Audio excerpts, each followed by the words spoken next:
So thank you for taking this time to meet and chat briefly on leadership development.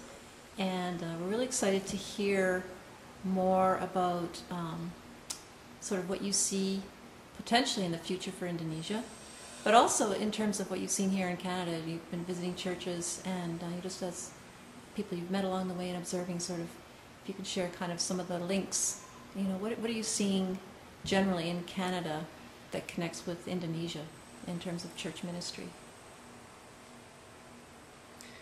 I would think in Canada there is still an interest in seeing the church grow.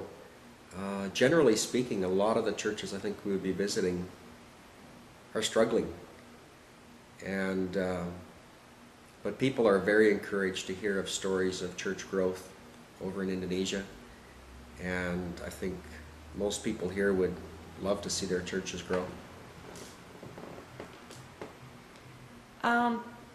In terms of leadership development, would you see the impact of how leaders are trained in Canada? Have you seen, is there some insight you can share in terms of how training could be changed? Well, what we do in the mission field is we have to look at the context, and we have to determine what will equal progress in that context. And so we're used to going over there and looking at the culture, analyzing our own culture, and then in turn looking at what we would have to contribute to that culture, what that culture needs. And I think some of the same things are happening here in Canada, where the church is trying to adjust to a new age, call that, you know, a postmodern era, whatever. But the church here is dealing with a culture that is changing. The church is often coming out of an era, a culture from the past, a modernist kind of culture, facing a postmodernist kind of world. And people here are also beginning to learn how to evaluate their own cultures, how to be relevant within this culture. And that's the exact thing that missionaries have been doing for a long time, and doing it naturally. Now it's beginning to happen here as well.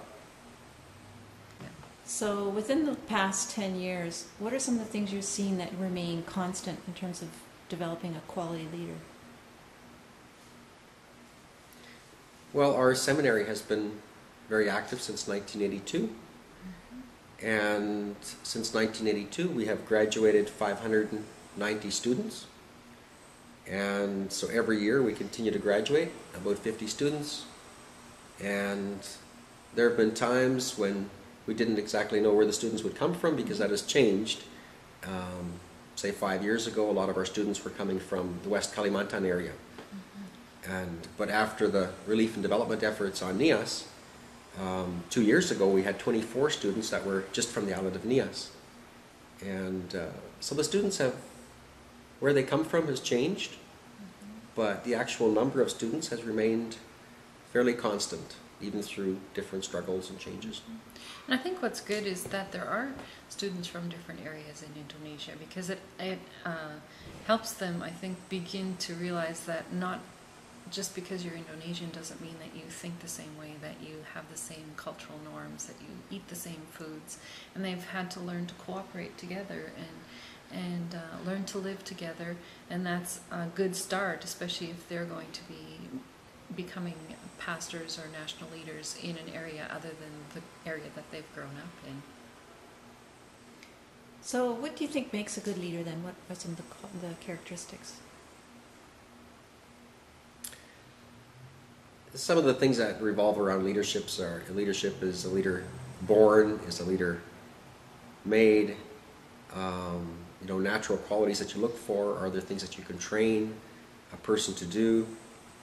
And yeah, I would think, yeah, you look at the circumstances as well. They may be a good leader in this circumstance, but not a good leader in another circumstance. So I think it's not all that clear. Is it training? Is it circumstance? Is it natural abilities? But definitely some combination of all of those. And the reason we believe that something can be trained, that's the reason we're in theological education. You know, that we could train some things into people. And given their natural abilities, I mean, you kind of select students based on their natural, you know, kind of leadership abilities as well. I think some of the qualities you'd look for would be like integrity and just a willingness to serve as you're leading, and just a love for God and a love for people. Leaders, whether political or in church, especially in the Canadian culture, but I think even globally, at this point, are really not trusted, or there's an apathy. What would be your best piece of advice to young people today in terms of, regardless of what they see, pursuing themselves, leadership qualities? Yeah, I don't think that's a problem. In Indonesia, often people respect you just for your position, and that can have pros and cons. Here in Canada, I think you have to earn that respect. And so whatever your starting point, you just earn that respect, and eventually I think it'll prove itself. In terms of, I mean, you truly are a team, and each bring your unique gifts. How do you think they see that in terms of women in leadership? Is that becoming more accepted in Indonesia? It's not an issue, and it's never been an issue? At one point in time, the national party that we work with did ordain women as pastors. They do, but they don't recognize, they don't want women to be like senior pastors in the churches. But there is a lot of leadership, like the women lead their women's groups, they're leaders in the Sunday school, and when there is no pastor in a village, they will send out two women together to be a team. What are some of the major challenges that students studying to become church leaders face in Indonesia in particular? Just how they're going to support themselves. Pastors are very, very poor. Yeah. And they don't get a lot of support from their churches, and it becomes a real struggle for a lot of them, just daily living. They would come out of situations, out of poverty, and their prospect is to go back into ministry in poverty. Mm-hmm. And so they don't have a lot of resources coming into their theological education, and when they leave it, the prospect is to go back into a poor community. And so, yeah, I think that would be a challenge for them. And even just the fact that when they leave the seminary, they probably will own a Bible and one Bible commentary, and that may be their only resources for preparing sermons, for even any further study. Books are very limited. So the support that they would receive from CBM, people that people give, through the book scholarship fund, the partner grants, the student scholarships, that's a very crucial way to support ministry. Yes. You agree? Yeah. It certainly does help each one of them. It pays for most of it, most of their education.